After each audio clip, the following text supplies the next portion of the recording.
Hello everyone, welcome back to my channel. In today's video, we're going to discuss lesson number 13 in General Mathematics in Term 1 under New Curriculum or Strengthened Curriculum. This is entitled Attributes of Arithmetic and Geometric Sequence.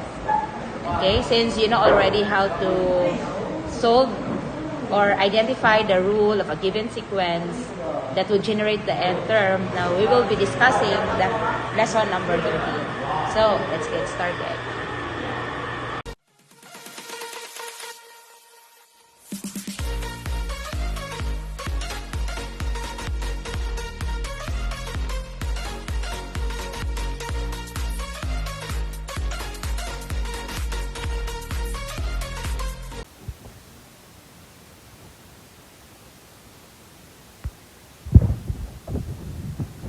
Okay, so we're going to discuss lesson number 13 entitled Attributes of Arithmetic and Geometric Sequence.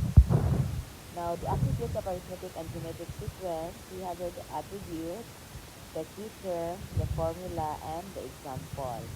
Now, for the arithmetic sequence, you will get the common difference.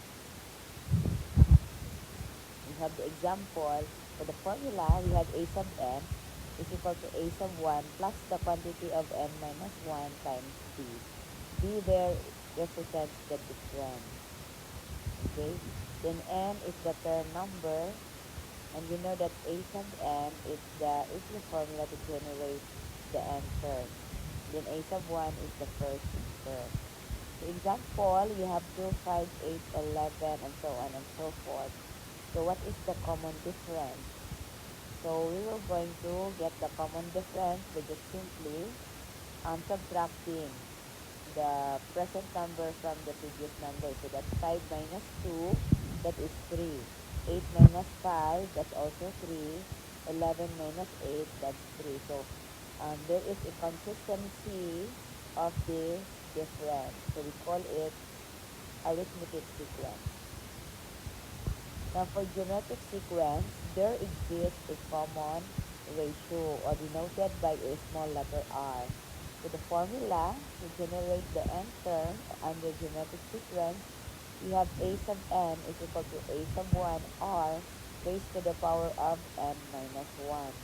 And again, n is the term number and a sub 1 is the first term and r is the common ratio. Then a sub n is the nth term. So, for example, you have the sequence 2, 6, 18, 54, and so on and so forth. So, how to get the common ratio? So, the common ratio will be 6 divided by 2, that's 3. 18 divided by 6, that's 3.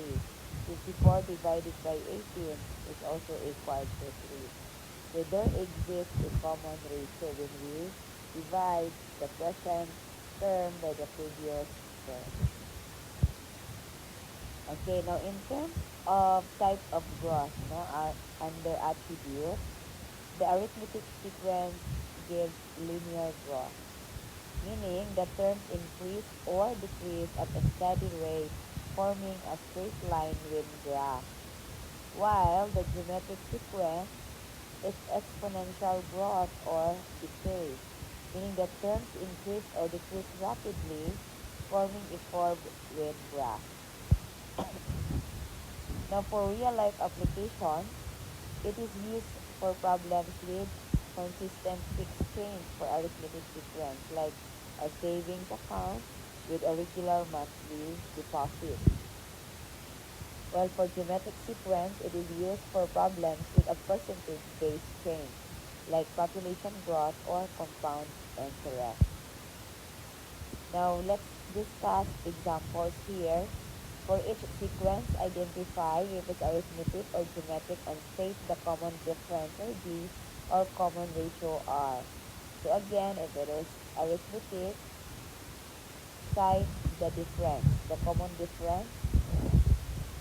And then if it is geometric, cite the common ratio. Now, the answers are provided anyway. We will just discuss.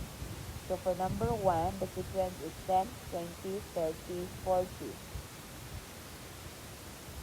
So, we will check first if it is arithmetic by simply getting the common difference. We will try 20 minus 10, 10.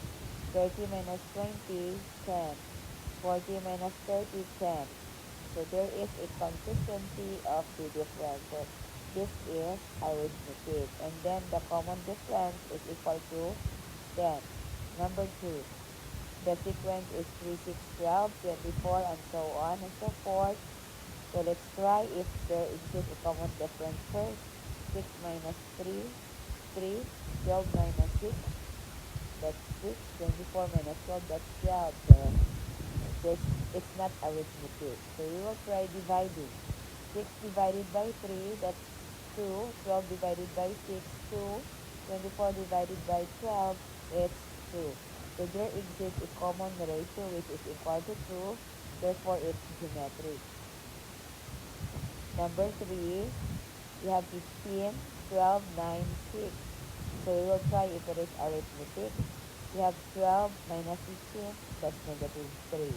9 minus 12, that's negative 3. 6 minus 9, that's negative 3.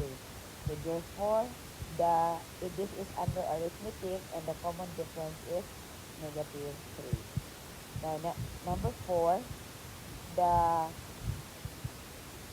given sequence is negative 4, negative 8, negative 15, negative 32, and so on and so forth. So let's try if it is arithmetic. Negative 8 minus negative 4, that's negative 4.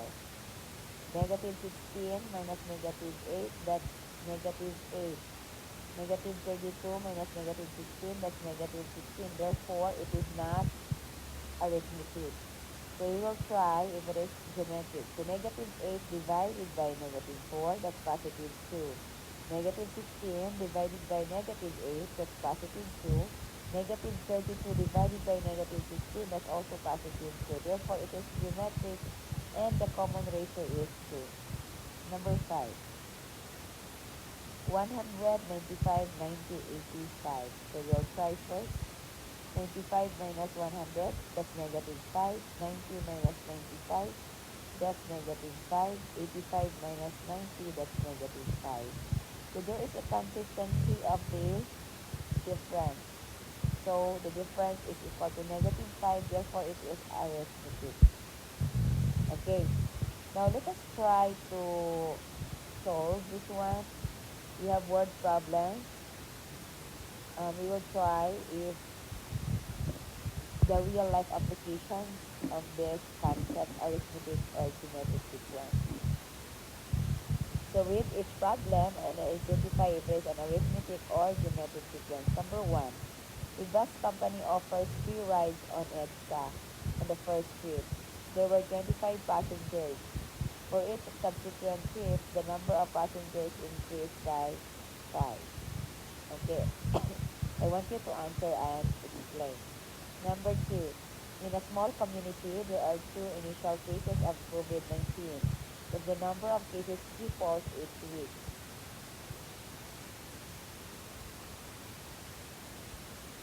The number of cases triples each week.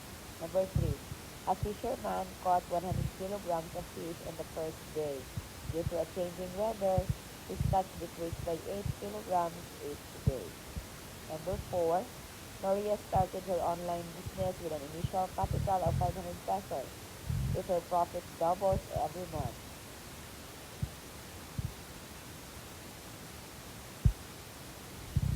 Now, another practice exercises. Answer this question and then provide the explanation.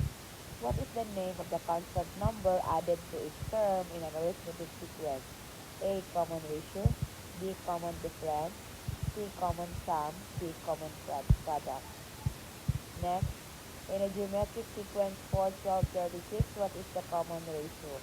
A. 3. B. 8. C. 4. D. 12. Next, which of the following is an example of an arithmetic sequence? A. 1, 4, 9, 16.